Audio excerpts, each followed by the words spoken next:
प्यारे विद्यार्थियों, आज हम लोग छठी कक्षा की गणित के अभ्यास 2.3 को हल करने जा रहे हैं। और इस अभ्यास में हमने एक बताया था कि विभाज्यता के ही प्रश्न हैं, तो सारी विभाज्यता पहले हम लोग पढ़ लें। तो कल हम लोग 2, 3, 4, 5 ऐसी विभाज्यताएँ पढ़ी थी, तो आज कुछ विभाज्यताएँ और शेष हैं, तो पहले उनको देख लेते हैं हम। तो 6 से विभाज्यता का नियम हम देखते हैं। 6 से विभाज्यता का नियम देखिए, कैसे आप जानेंगे बिना भाग दिए। संख्या को देखकर आप कैसे बताएंगे कि यह संख्या 6 से भाज्य है अथवा नहीं भाज्य है। तो 6 से विभाज्यता का नियम आप यह जानिए कि जो संख्या 2 से तथा 3 से विभाजित होती है वह संख्या 6 से भी विभाजित होती है। यदि कोई संख्या 2 से भी विभाजित हो रही है और 3 से भी विभाजित हो रही है तो वह संख्या 6 से निश्चित ही विभाजित होगी। तो देखिए, 2 से विभाज्यता के नियम आपने जाने हैं कि जिन संख्याओं का इकाई अंक 0 हो, 2 हो, 4 हो, 6 हो, 8 हो, वह संख्या 2 से भाज्य होती है। तो बस 2 से विभाज्यता का नियम बस यही है, इकाई अंक देख करके आप बता देंगे कि संख्या 2 से भाज्य है या नहीं। अगर इकाई अंक के स्थान पर ये 5 अंकों में से कोई अंक है तो वह संख्या 2 से भाज्य होगी। अच्छा, अब 3 से विभाज्यता कैसे जानेंगे? तो उसमें हमने बताया था कि अंकों का योग आप ज्ञात करें, अंकों का योग करें और वह योगफल अगर 3 से भाज्य है तो पूरी संख्या भी 3 से भाज्य होगी। जैसे लिखा है 124। अब 124 हम देख पा रहे हैं कि 2 से तो भाज्य है, क्योंकि 2 की विभाज्यता चेक करने की नहीं, खाली देख करके आप बता सकते हैं। तो अंतिम में 4 हमको दिख गया, इसलिए हम जान गए कि यह संख्या 2 से भाज्य है। लेकिन 3 से भाज्य है कि नहीं यह हम देख करके नहीं जान पाएंगे। तो हमको क्या करना होगा, 1 + 2 + 4 जोड़ना पड़ेगा सबको। तो 3, 4, 3, 7। अब देखिए 7 आया योगफल। अब योगफल में हम 3 से भाग देंगे, तो योगफल में जब 3 से हम भाग देंगे तो पूरा भाग नहीं जाएगा, शेष बचेगा। तो शेष बचेगा, इसलिए हम जान गए कि यह संख्या 3 से भाज्य नहीं है। तो 2 से तो भाज्य है लेकिन 3 से भाज्य नहीं है, तो इसलिए हम जान गए कि 124 6 से भाज्य नहीं है, क्योंकि 6 से विभाज्यता की शर्त यह है कि संख्या 2 और 3 दोनों से भाज्य होनी चाहिए। तो जैसे एक संख्या हम और ले रहे हैं 54। देखिए एक संख्या है 54 और आप देखिए कि 54 2 से तो भाज्य है क्योंकि इकाई अंक 4 है। अब लेकिन 6 से भाज्य कब होगा? यदि अंकों का योग 3 से भाज्य होगा तो अंकों का योग करिए, 5 और +4 = 9। तो देखिए 9 3 से भाज्य है, 3 × 9, तो इसलिए यह संख्या 6 से भाज्य होगी। अब वैसे भी आप जान लिए 9 × 6 = 54 या 6 × 9 = 54, तो यह संख्या माने 6 से भाज्य है। तो 6 से विभाज्यता का नियम यह है कि जो संख्या 2 से तथा 3 से दोनों ही से विभाज्य हो वह संख्या 6 से भी भाज्य होगी। एक उदाहरण और लेते हैं कि 800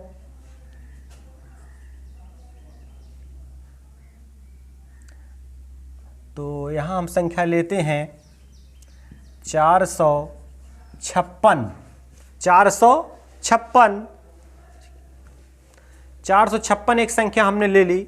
अब यह संख्या हम देखेंगे 6 से भाज्य है कि नहीं। तो कैसे जानेंगे 6 से भाज्य है कि नहीं? पहले तो यह 2 से भाज्य होनी चाहिए।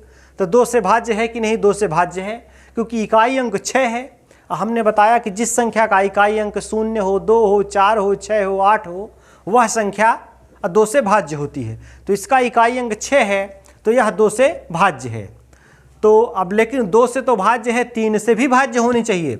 अगर 2 और 3 दोनों से भाज्य होगी तभी वह संख्या 6 से भाज्य होगी। तो 3 से विभाज्यता चेक करेंगे कैसे? 4 + 5 + 6 और जोड़ेंगे सबको, तो योगफल क्या होगा? 15।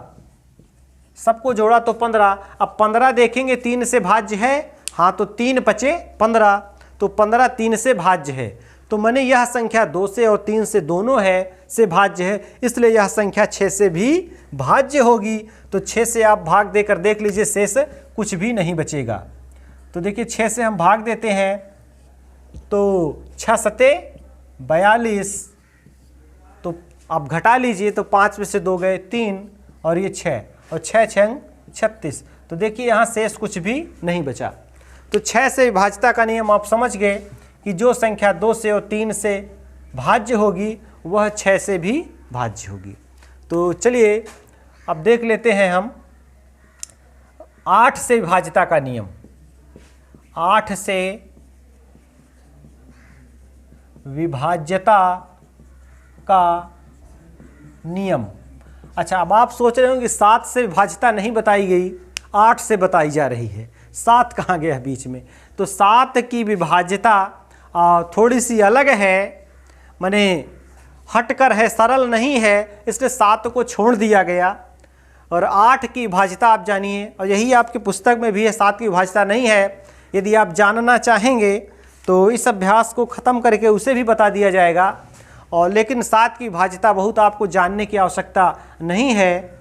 8 की विभाज्यता आप देखिए, तो 8 की विभाज्यता क्या है कि जो संख्याएं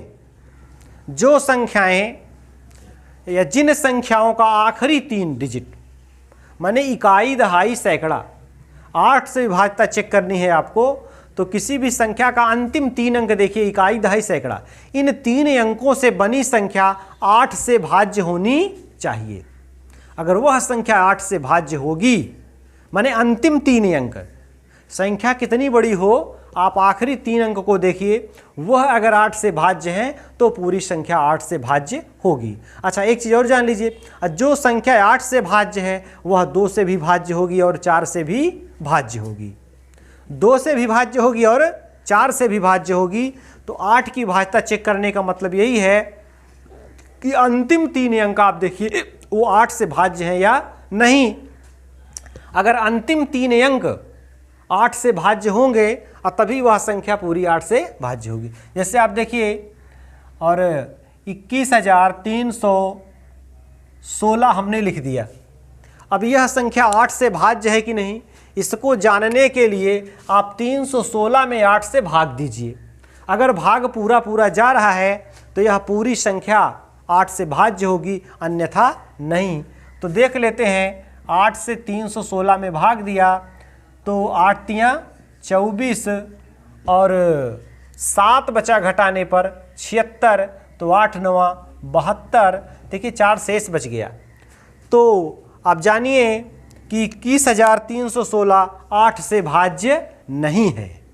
अच्छा, क्या यह 4 से भाज्य है? 4 से भाज्य है, और यह 2 से भी भाज्य है। और 2 से भाज्य इसलिए है क्योंकि इसका इकाई अंक 6 है, और 4 से भाज्य इसलिए है कि इसके अंतिम 2 अंक 4 से भाज्य हैं। 4 से भाज्यता का यही नियम है कि या तो इकाई दहाई अंकों से बनी संख्या 4 से भाज्य हो, और या फिर दोनों के स्थान पर 0 हो। तो हमने कहा था कि 2 और 4 से भी भाज्य होगी, लेकिन जो संख्या 2 और 4 से भाज्य होगी जरूरी नहीं कि वह 8 से भी भाज्य हो। लेकिन अगर 8 से भाज्य होगी तो 2 और 4 से भी भाज्य होगी। तो एक उदाहरण और देख लेते हैं कि 13,108। देखिए, एक संख्या हमने ले ली 13,108। अब यह संख्या 8 से भाज्य है कि नहीं देख लेते हैं। तो 3 अंक में आपको 8 से भाग देना है 108 में, 8 से 108 में भाग देना है, इधर नहीं, खाली 3 डिजिट आपको देखने, आखिरी 3 अंक। तो 8 से भाग दे, 8 इकन्ने 8, फिर 2 बचे घटाने पर, फिर आ गया 8, तो 8 तियाँ 24। तो देखिए यह भी संख्या 8 से भाज्य नहीं है। भाज्य इसलिए नहीं है क्योंकि माने आखिरी जो 3 अंक हैं वह 8 से भाज्य नहीं है। तो देखिए, एक संख्या हम और ले रहे हैं, एक उदाहरण और चेक कर रहे हैं। तो 9,808, एक संख्या हमने ले ली 9,808। अब देखिए, यह संख्या 8 से भाज्य है कि नहीं, इसको जानने के लिए 808 में आप भाग देंगे किससे? 8 से। तो 8 एकन्ने 8, कुछ नहीं बचा। 0 आप यहाँ बढ़ा लीजिए, फिर आप 8 लीजिए, 8 एकन्ने 8। तो देखिए यहाँ मैंने शेष कुछ भी नहीं बचा, तो आखिरी 3 अंक 8 से भाज्य हो रहे हैं। तो यह संख्या 8 से पूरी संख्या माने 9808 पूरी 8 से भाज्य है। और यह संख्या 2 से भी भाज्य होगी क्योंकि इकाई अंक इसका 8 है, और यह संख्या 4 से भी भाज्य होगी। तो 8 की भाज्यता का नियम हमने देखा कि जो संख्याएं जिन संख्या का आखिरी 3 अंक 8 से भाज्य हो वह पूरी संख्या 8 से भाज्य होती है। अब देखिए आप 9 से विभाज्यता देख लीजिए, तो 9 से विभाज्यता में कुछ भी नहीं है। जैसे अंकों का योग 3 से भाज्य हो तो संख्या 3 से भाज्य होती है, वैसे ही 9 की भाज्यता है यदि अंकों का योग 9 से भाज्य हो। 9 से विभाज्यता, अंकों का योग यदि 9 से भाज्य हो तो पूरी संख्या 9 से भाज्य होती है। जैसे हमने लिखा 126, 126। अब यह 9 से भाज्य है कि नहीं, अंकों का योग करिए। 1 + 2 + 6, तो 6 2 8 1 9, 9 आया योग। तो 9 एकन्ने 9, 9 तो 9 से भाज्य है। तो 126 भी क्या 9 से भाज्य है। तो हमको क्या करना है, विभाज्यता चेक करने के लिए अंकों का योग 9 से भाज्य होना चाहिए। एक उदाहरण और लेते हैं, 329। अब देखते हैं 329 9 से भाज्य है कि नहीं। तो क्या करेंगे, 3 + 2 + 9, तो 9 2 11, 12 13 14। अब देखिए 14 आया योग। तो 14 तो 9 से भाज्य नहीं है, इसलिए यह संख्या 9 से भाज्य नहीं है। तो अंकों का योग यदि 9 से भाज्य है तो संख्या 9, पूरी संख्या भी 9 से भाज्य होगी। चलिए 9 से हो गया। 10 की भाज्यता आप देख लीजिए, यह भी बड़ी सरल है। जिस संख्या का इकाई अंक 0 हो, जिस संख्या का इकाई अंक 0 हो वह संख्या 10 से भाज्य होती है। तो 10 की भाज्यता तो बेहद ही आसान है कि जिस संख्या का इकाई अंक 0 हो, माने अंतिम डिजिट अगर 0 है तो वह संख्या 10 से भाज्य है। जैसे आप देखें 20 है, 50 है, 100 है, 1000 है, माने अंतिम में 0 1 होना चाहिए बस। अंतिम अगर डिजिट 0 है तो वह संख्या 10 से भाज्य होगी। तो 10 की भाज्यता तो बेहद ही आसान है। तो मैंने जो भी भाज्यता के नियम हमने बताए हैं उन नियमों को आप एक बार स्मरण कर लें, याद रखें। फिर कल अभ्यास के प्रश्न हम हल करेंगे और इसमें विभाज्यता के नियम की ही चर्चा है। तो विभाज्यता के नियम आप जरूर देख लें, अभ्यास कर लें, और 2 से 10 तक की विभाज्यता आपको आनी चाहिए, और तभी आप अभ्यास के प्रश्नों को हल कर पाएंगे। तो बस आज इतना ही, बस धन्यवाद।